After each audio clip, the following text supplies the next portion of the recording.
नमस्कार साथियों, चौपाल वाणी में आपका स्वागत है। मैं आपके साथ सौरभ खंडेलवाल और आज हमारे साथ जुड़े हैं राधे ज्योति दरबार ग्वालू शास्त्री नगर से श्रीमान कैलाश जी शास्त्री और इनके माध्यम से हम कुछ प्रश्नों को जानेंगे उत्तर कि आध्यात्मिकता के साथ कैसे जुड़े, राशियों का क्या प्रभाव पड़ता है और कैसे हम धर्म के साथ जुड़कर अपने कर्मों को बेहतर करते हुए अपने जीवन में सफलता हासिल कर सकते हैं। जी शास्त्री जी, राधे राधे।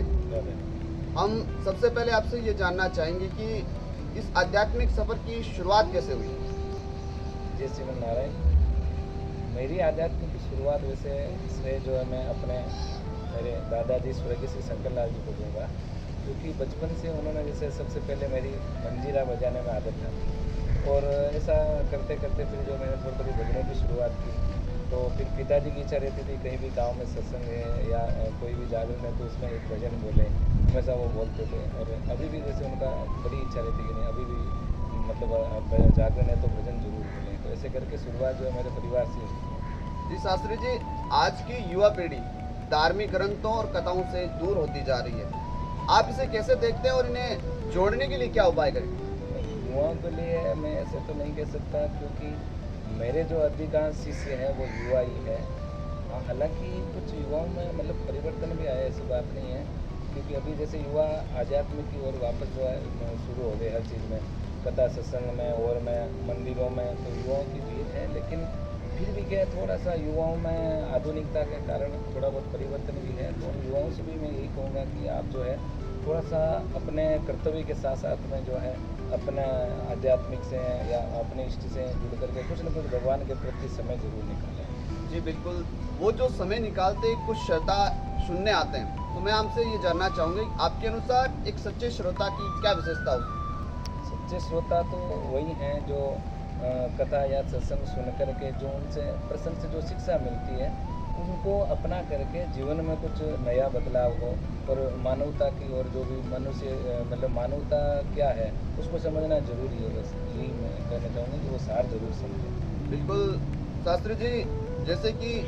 कर्म और राशियाँ दोनों साथ चलती है, अलग चलती है, मैं नहीं जानता, लेकिन मैं आपसे जरूर जानना चाहूँगा कि क्या हमारी राशि हमारे कर्मों को प्रभावित करती है? जी बिल्कुल, देखो राशि तो बिल्कुल प्रभावित करती है, लेकिन उनमें भी क्या होती है, जैसे एक तो होती है जन्म राशि, दूसरा होता है जैसे बोलते नाम से। तो बोलते नाम में भी मोटा मोटी जैसे डॉक्यूमेंट हो गया, शिक्षा से संबंधित हो गया, तो जैसे वो नाम है तो उसका भी प्रभाव रहता ही है, क्योंकि जैसे ग्रह अनुसार ही कई बार रहता है ना, सेम नाम का व्यक्ति एक ही जगह वही टीचर वही रूम, लेकिन एक तो आगे बढ़ जाता है एक वहीं पीछे रह जाता है, तो उनमें कहीं ना कहीं जो है उनमें राशियों का या ग्रहों का प्रभाव जरूर है। शास्त्री जी, क्या हम इन राशियों के प्रभाव को कम कर सकते हैं? जी देखो, जो भाग्य में लिखा है वो तो होकर ही रहेगा, लेकिन उपायों के द्वारा जैसे क्या है, जहाँ तलवार का घाव है बस वहाँ सुई चुभ के रह जाएगी, लेकिन जो होना है वो तो होगा बस, लेकिन उसका प्रभाव कम हो जाएगा। बिल्कुल, होने को नहीं बदला जा सकता, लेकिन प्रभाव को कम किया जा सकता है। जी। शास्त्री जी, हम आपसे जानना चाहेंगे कि राशि के अनुसार जीवन में सफलता पाने के कुछ सरल उपाय हमें बताइए। राशि के अनुसार तो यही है कि जैसे जो भी दैनिक जीवन में ग्रहों की चाल है, ग्रहों की स्थिति है, वो भी जो है ज्योतिषों से वो भी सही ज्योतिषों से मतलब वैदिक ज्योतिषों से, ऐसा नहीं फालतू जैसे इधर उधर के उपाय ये करो वो करो, वो नहीं। जो मेन वैदिक ज्योतिष है जो अपने सनातन धर्म को जोड़े रखती है, तो ऐसे ज्योतिषों से समय समय पर मतलब जो है आप सलाह लेते रहें, और उसी के साथ साथ में ना अपने इष्ट की प्रबलता, जैसे इष्ट मंत्र है, गुरु मंत्र है, उनको नित्य जो है श्रद्धा और विश्वास के साथ जपे, तो जरूर जो है राशियों का जो भी प्रभाव है ग्रहों का, तो उनको जो है कम किया जा सकता है। शास्त्री जी, हम आपसे ये जानना चाहेंगे कि आप हमारे दर्शकों को कोई ऐसा महत्वपूर्ण संदेश देना चाहेंगे जिनसे वो अपने जीवन में सकारात्मक बदलाव कर सकें?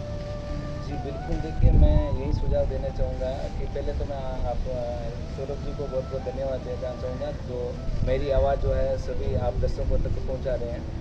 मैं यही कहना चाहूँगा कि देखो, आप अपना कर्तव्य करो, खूब कमाओ, खूब उन्नति करो, बंगले बनाओ, गाड़ियाँ लो, सब कुछ लो, लेकिन इस लाइफ के साथ साथ है ना आप अध्यात्म से भी जरूर जुड़ो, और एक न एक इष्ट एक रखो, क्योंकि एक साधे सब सदे सब साधे सब जाए। तो जीवन में एक इष्ट को अपना करके और आध्यात्मिकता की जो है मतलब आध्यात्मिक जीवन वो भी आप जरूर जिएं, ताकि क्योंकि मनुष्य जीवन मिला है, तो मानव जीवन पा करके भी अगर मतलब मानवता नहीं ग्रहण की या भगवान के प्रति करके मनुष्य जीवन नहीं सुधारा, तो फिर मनुष्य जीवन का कोई मतलब नहीं है। इसलिए मैं यही कहना चाहूँगा कि नित्य जो है भगवान के लिए 5 मिनट का ही समय निकालो, लेकिन नित्य निकालो। जी बिल्कुल, नित्य पूजा पाठ और नित्य सेवा के माध्यम से आप सच्चे मार्गों पर चलकर अपने जीवन को बेहतरीन और सफलता के साथ बना सकते हैं। बहुत ही अच्छा लगा शास्त्री जी आपके साथ जुड़कर। हमारे चैनल पर आने के लिए आपका बहुत बहुत धन्यवाद। ऐसी ही खबरों के लिए देखते रहिए चौपाल वाणी, आपको मिलती रहेगी ज्ञान के सागर के साथ बहती गंगा। धन्यवाद।